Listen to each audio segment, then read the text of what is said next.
Amores, tudo bem? Nós vamos fazer a continuação da correção da nossa recapitulação. Os conteúdos são esses que nós temos no nosso mini roteiro, como nós já observamos. Na primeira questão, nós temos aqui um texto. Esse texto, como eu expliquei para vocês, é um texto de um autor desconhecido, mas que é bem ao nível do que vocês estão estudando, tá? Eu não vou entrar em detalhes sobre o texto, porque nós temos aqui algumas questões interpretativas sobre ele. Quando vocês fizeram a leitura desse texto, vocês puderam perceber do que se trata esse tipo de texto. E aí, o que vocês descobriram? Que se trata de um relato de viagem. Então, vamos aqui observar qual foi a resposta que vocês deram para os demais colegas da turma, né? Relato de viagem é uma narrativa na qual você conta uma experiência vivida em uma viagem com detalhes de acontecimentos, mostrando que você observou. É importante que você entenda que no relato de viagem você tem que colocar todos os detalhes dessa viagem e que você, quando escrever o relato de viagem, tem que ter o cuidado desse relato de viagem estar em primeira pessoa, ou na primeira pessoa do singular, que no caso eu, ou na primeira pessoa do plural, no caso nós, porque é algo que você fez, e isso tem que ter atenção que deve estar no passado. Na questão 1.3, pede para você dizer qual foi o lugar que foi viajado por esse autor, que o que vocês observaram aqui, que foi Costa Rica. Na questão 1.4, nós temos que descrever alguns lugares visitados pelo autor. Vocês colocaram hotel, praia, parque com montanhas e restaurantes. Na nossa primeira caixinha informativa, nós temos aqui falando sobre locução adjetiva. É importante que vocês entendam, antes da locução adjetiva, que vocês relembrem o que é o adjetivo. O adjetivo nada mais é do que aquelas características que você dá para um substantivo.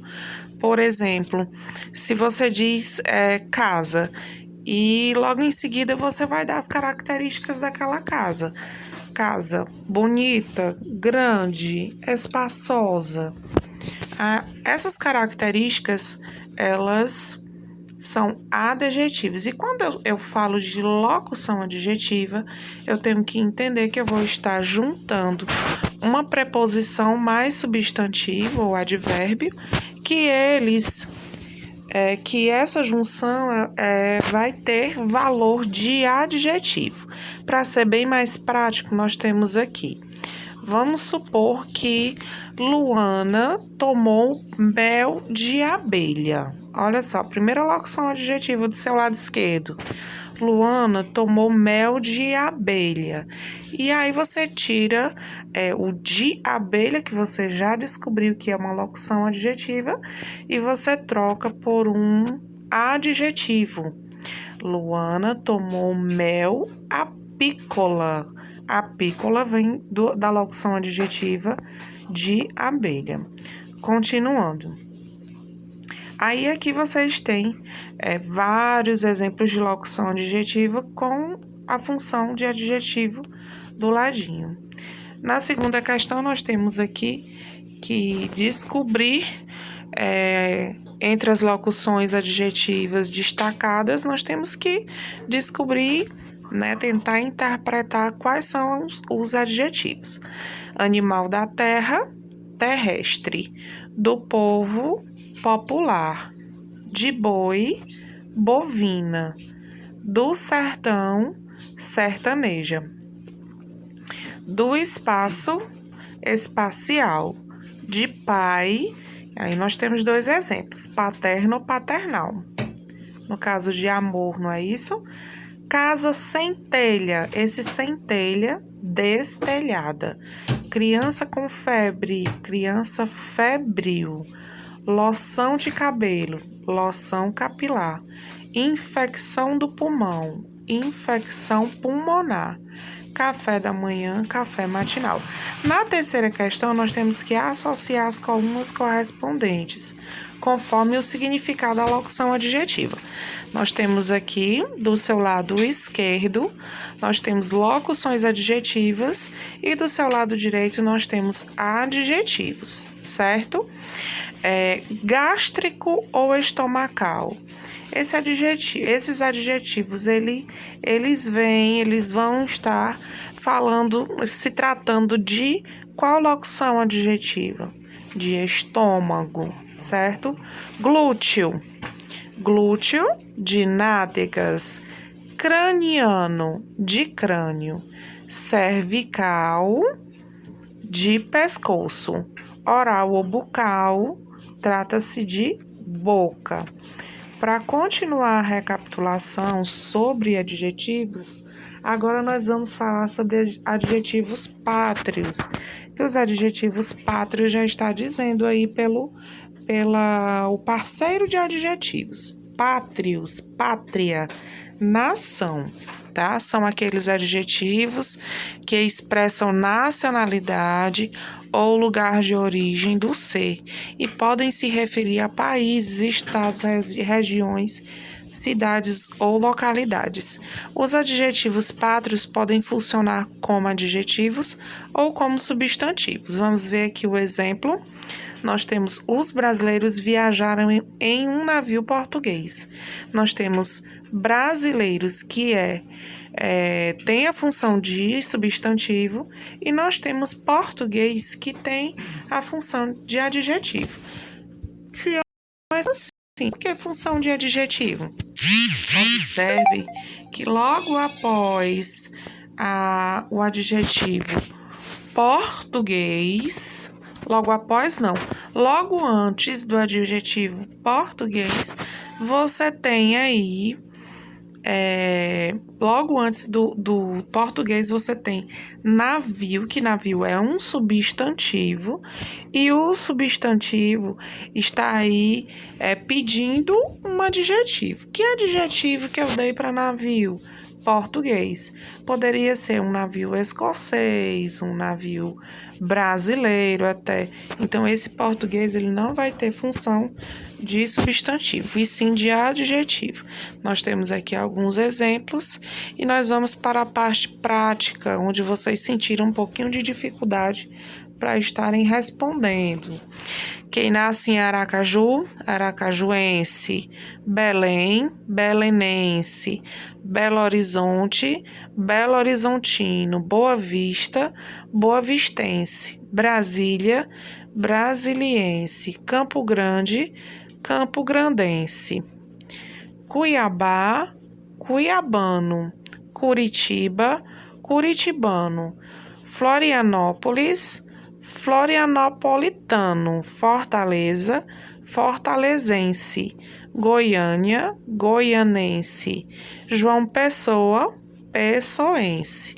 Aqui são apenas alguns exemplos. Nossa próxima caixinha de informação, ela se refere à acentuação gráfica e à tonicidade.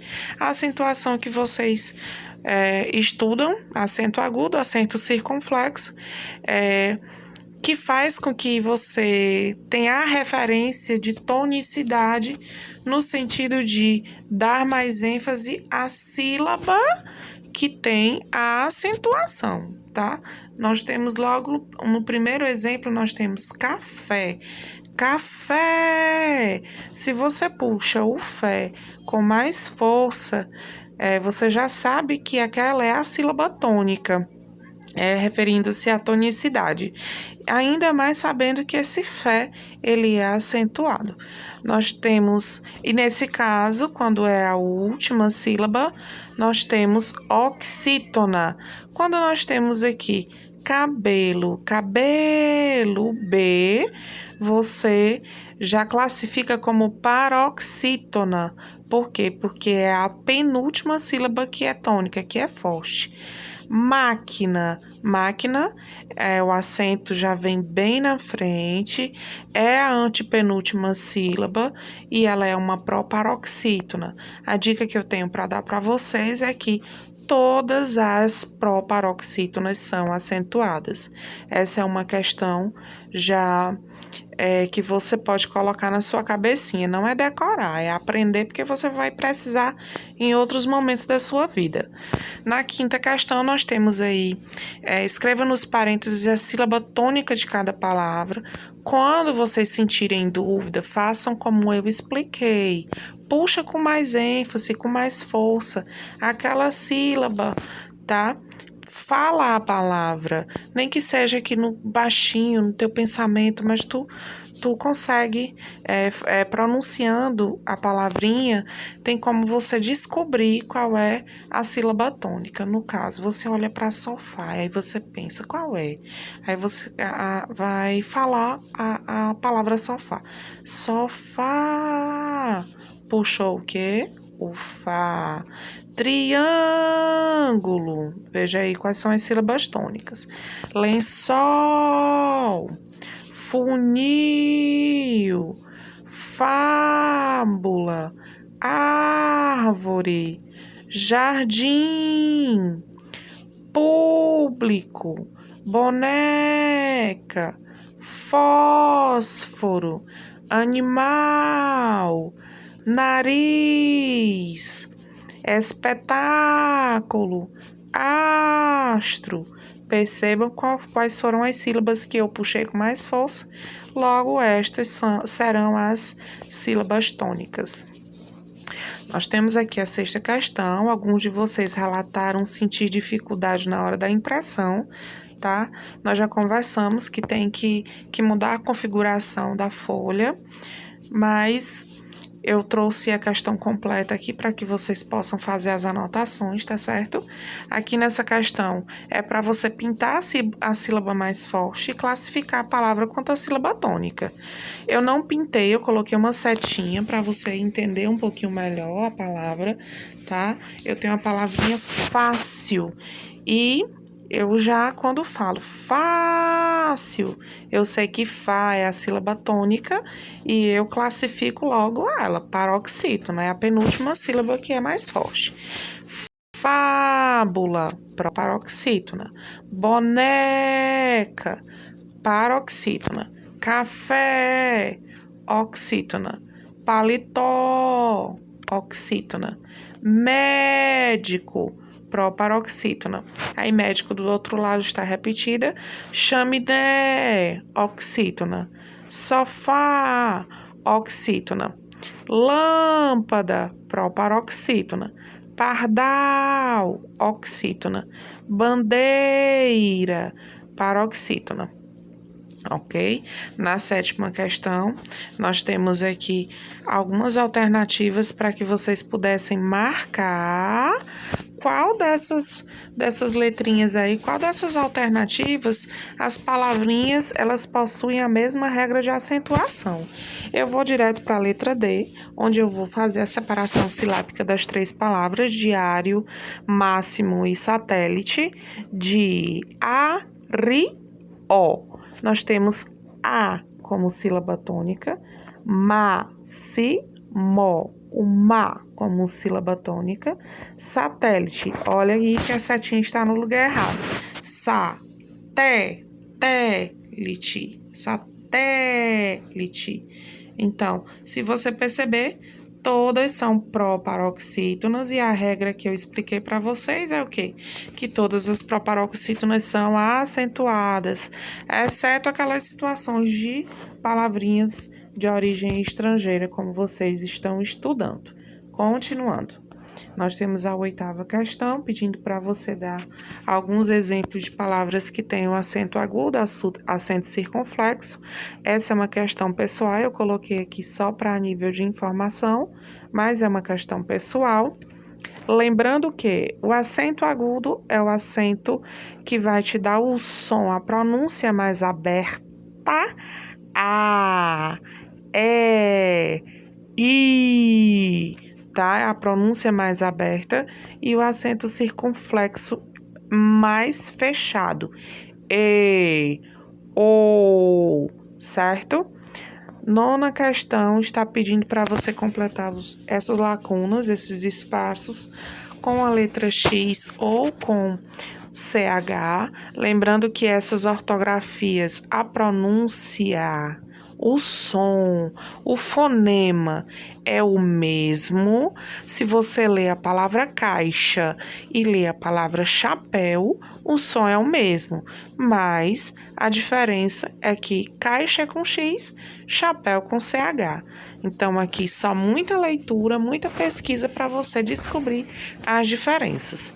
Continuando, chale, baixo, chave, chuveiro, xícara, lixo, ameixa, xadrez, embaixo, mochila, queixo, peixe, churrasco, flecha, chocolate, chão, bicho, luxo e cheio. Na 10ª questão, marque com o X o quadro correto que completa a palavra. Aí nós temos aqui o uso do S e do Z. Nós sabemos, já estudamos em outros tempos que existem palavrinhas que têm S com som de Z, certo? Que são aqueles casos em que a letra S, ela se encontra entre vogais. Se a letra S se encontra entre vogais, você sabe que ela tem o som de Z. Por exemplo, se a palavra é casa, você não vai dizer caça, tá? Esse S está entre vogais, ele tem o som de Z. Vamos aqui observar a atividade. Fazenda, aí você já preenche e marca a letra Z. Asa é o mesmo exemplo de casa, S está entre vogais, certo? Já marca e já coloca aí a letra S. Fantasia, S. Desprezo, Z. Defesa, S. Casa, como eu já falei, S. Coisa, S.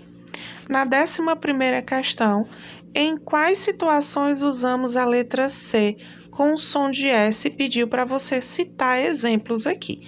Eu não citei os exemplos porque eu quero que vocês citem. É uma questão pessoal. Mas o que é importante para que vocês relembrem, quando eu digo relembrar, é porque vocês já sabem, tá?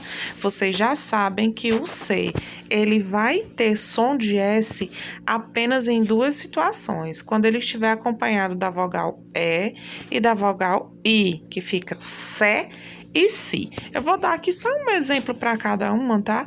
Nós temos cebola e cidade.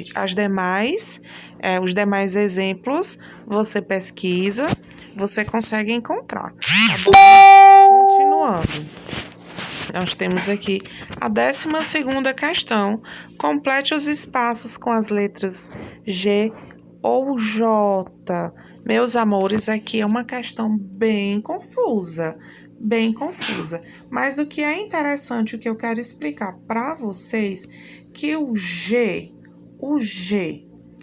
e o J, eles possuem som parecidos naquelas situações, na letra G, por exemplo, na letra G, quando ela está acompanhada de E e de I, porque aí eu digo Gé e Gi.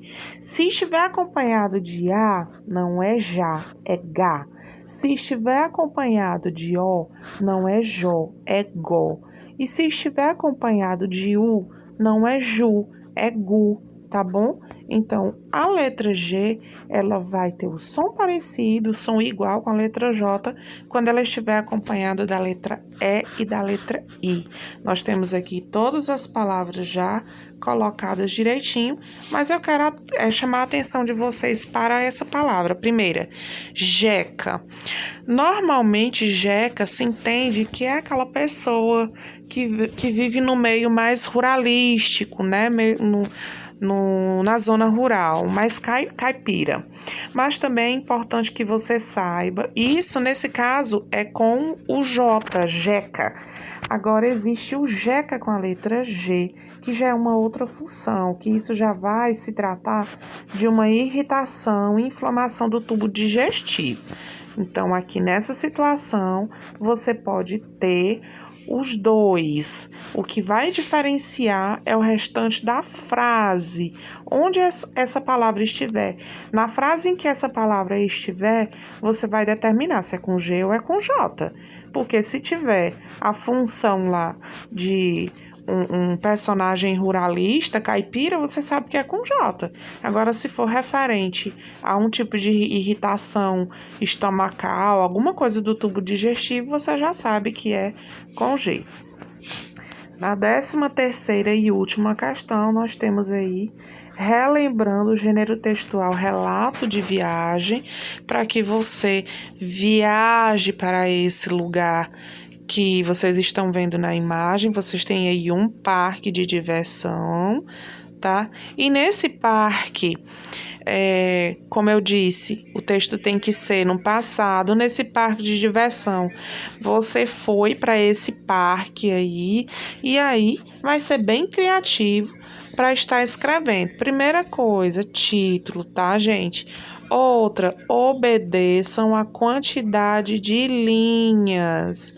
Esse é um dos detalhes que eu mais chamo a atenção de vocês, tá bom? Eu vou ficando por aqui. Eu espero que vocês tenham feito todas as questões sem maiores dúvidas. Mas se essas dúvidas aparecerem, eu estou aqui e vocês sabem que podem contar comigo, tá bom? Um abraço, um beijo bem grande da tia. Beijão, tchau, tchau.